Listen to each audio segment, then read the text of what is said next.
ಇದು ವಯಸ್ಸಾದ ಅಸಹಾಯಕ ತಂದೆಯ ಕತೆ ಎಂದು ನಿಮಗೆ ತಿಳಿದಿರಬೇಕು. ಒಂದು ಹಳ್ಳಿಯಲ್ಲಿ ಒಬ್ಬ ಬಹಳ ಮುದುಕನಾಗಿದ್ದನು. ಇದರಿಂದಾಗಿ ಅವರು ಕಳಪೆ ದೃಷ್ಟಿ ಹೊಂದಿದ್ದರು ಮತ್ತು ತುಂಬ ದುರ್ಬಲರಾಗಿದ್ದರು. ಆದ್ದರಿಂದ ಅವನು ತನ್ನ ಉಳಿದ ಜೀವನವನ್ನು ತನ್ನ ಮಗನೊಂದಿಗೆ ಕಳೆಯಲು ಅವನು ನಗರದಲ್ಲಿ ವಾಸಿಸುತ್ತಿದ್ದ ತನ್ನ ಮಗನ ಮನೆಯಲ್ಲಿ ವಾಸಿಸಲು ಹೋದನು. ಮಗ ನಗರದ ಒಂದು ಸಣ್ಣ ಮನೆಯಲ್ಲಿ ವಾಸಿಸುತ್ತಿದ್ದ. ಅವರ ಮನೆ ಚಿಕ್ಕದಾಗಿದ್ದರೂ ಅದರೊಳಗಿನ ವಸ್ತುಗಳು ದುಬಾರಿಯಾಗಿದ್ದವು. ಆ ಮನೆಯಲ್ಲಿ ಮಗ, ಅವನ ಹೆಂಡತಿ ಮತ್ತು ಅವರ 5 ವರ್ಷದ ಮಗುವಿನ ಈ ಚಿಕ್ಕ ಕುಟುಂಬ ಒಟ್ಟಿಗೆ ವಾಸಿಸುತ್ತಿತ್ತು. ಅವನ ಹಳೆಯ ತಂದೆಯ ಆಗಮನದೊಂದಿಗೆ ಅವನ ಕುಟುಂಬದ ಮತ್ತೊಬ್ಬ ಸದಸ್ಯನನ್ನು ಸೇರಿಸಲಾಯಿತು. ಈ ಇಡೀ ಕುಟುಂಬ ಪ್ರತಿದಿನ ಬೆಳಿಗ್ಗೆ ಮತ್ತು ಸಂಜೆ ಡೈನಿಂಗ್ ಟೇಬಲ್ನಲ್ಲಿ ಒಟ್ಟಿಗೆ ತಿನ್ನುತ್ತಿದ್ದರು. ಅವರ ದೌರ್ಬಲ್ಯದಿಂದಾಗಿ ವಯಸ್ಸಾದ ತಂದೆ ಯಾವಾಗಲೂ ಆಹಾರ ಪದಾರ್ಥಗಳನ್ನು ಬೀಳಿಸುತ್ತಿದ್ದರು ಮತ್ತು ಕೆಲವೊಮ್ಮೆ ಗಾಜಿನ ಪಾತ್ರೆಗಳು ಸಹ ಒಡೆಯುತ್ತವೆ. ಸೊಸೆ ಮತ್ತು ಮಗ ಸ್ವಲ್ಪ ದಿನ ಇದನ್ನೆಲ್ಲ ಸಹಿಸಿಕೊಂಡರು. ಆದರೆ ನಂತರ ಅವರಿಬ್ಬರು ಮುದುಕನ ಇಂತಹ ಕೃತ್ಯಗಳಿಂದ ಕೆರಳಲು ಪ್ರಾರಂಭಿಸಿದರು. ಒಂದು ದಿನ ಮಗ ಹೇಳಿದ, ಇದು ಎಷ್ಟು ದಿನ ಮುಂದುವರಿಯುತ್ತದೆ? ನಾವು ಏನಾದರೂ ಮಾಡಬೇಕು. ಅದಕ್ಕೆ ಅವನ ಹೆಂಡತಿಯು ಒಪ್ಪಿಗೆ ಸೂಚಿಸಿದ ಮರುದಿನ ಮಗ ಎಲ್ಲಿಂದಲೋ ಒಂದು ಹಳೆ ಟೇಬಲ್ ತಂದು ಮನೆಯ ಒಂದು ಮೂಲೆಯಲ್ಲಿಟ್ಟು ಅಪ್ಪನಿಗೆ ಹೇಳಿದ, ನೀನು ಇಲ್ಲಿ ಕೂತು ಊಟ ಮಾಡು. ಅವನು ಮರದ ಪಾತ್ರೆಯನ್ನೂ ಮಾಡಿದನು.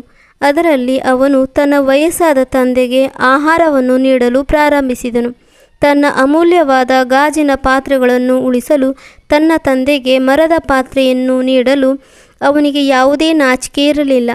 ಈಗ ಊಟ ಮಾಡುವ ಸಮಯ ಬಂದಾಗಲೆಲ್ಲ ಮುದುಕ ಅಪ್ಪ ಮೂಲೆಯಲ್ಲಿ ಕುಳಿತು ಊಟ ಮಾಡುತ್ತಿದ್ದರೆ ಮನೆಯವರೆಲ್ಲ ಡೈನಿಂಗ್ ಟೇಬಲ್ ಮೇಲೆ ಕೂತು ಊಟ ಮಾಡುತ್ತಿದ್ದರು.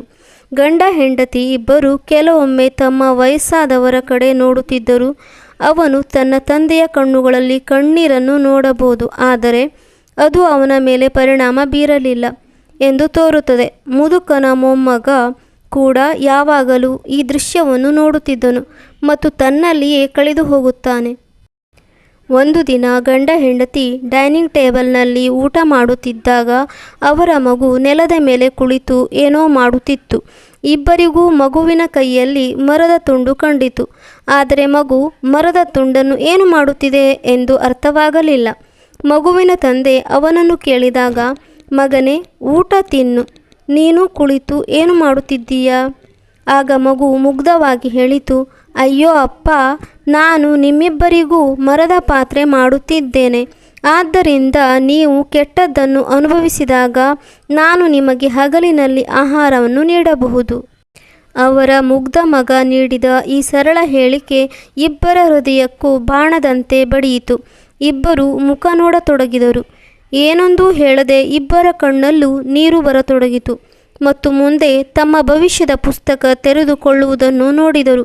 ಮರುದಿನ ಕೋಣೆಯ ಮೂಲೆಯಿಂದ ಹಳೆಯ ಟೇಬಲನ್ನು ತೆಗೆದುಹಾಕಲಾಯಿತು ಮತ್ತು ಈಗ ಹಳೆಯ ತಂದೆ ಮತ್ತು ಕುಟುಂಬದ ಉಳಿದವರು ಮತ್ತೆ ಒಟ್ಟಿಗೆ ತಿನ್ನಲು ಪ್ರಾರಂಭಿಸಿದರು. ಮುದುಕ ತನ್ನ ದೌರ್ಬಲ್ಯದಿಂದ ಮಾಡಿದ ತಪ್ಪುಗಳು ಕೂಡ ಯಾರನ್ನೂ ಕೆರಳಿಸಲಿಲ್ಲ. ಸ್ನೇಹಿತರೆ, ಇಂದು ಹಸಿರಾಗಿರುವ ಪ್ರತಿಯೊಂದು ಎಲೆಯು ನಾಳೆ ಒಣಗುತ್ತದೆ ಮತ್ತು ಕೊಂಬೆಯಿಂದ ಕೆಳಗೆ ಬೀಳುತ್ತದೆ. ಆದ್ದರಿಂದ ನಾವು ಯಾವಾಗಲೂ ನಮ್ಮ ಹಿರಿಯರನ್ನು ನೋಡಿಕೊಳ್ಳಬೇಕು ಮತ್ತು ನಮ್ಮ ತಂದೆ ತಾಯಿ ಮತ್ತು ಹಿರಿಯರನ್ನು ನಾವು ಹೇಗೆ ನಡೆಸಿಕೊಳ್ಳುತ್ತೇವೆಯೋ ಅದೇ ರೀತಿಯಲ್ಲಿ ನಾವು ನಮ್ಮೊಂದಿಗೆ ನಡೆದುಕೊಳ್ಳಬೇಕು ಎಂದು ಈ ಕತೆ ಹೇಳುತ್ತದೆ. ನಾವು ವಯಸ್ಸಾದ ನಂತರ ನಮ್ಮ ಮಕ್ಕಳು ನಮ್ಮೊಂದಿಗೆ ಇರಬೇಕೆಂದು ನಾವು ಬಯಸುತ್ತೇವೆ.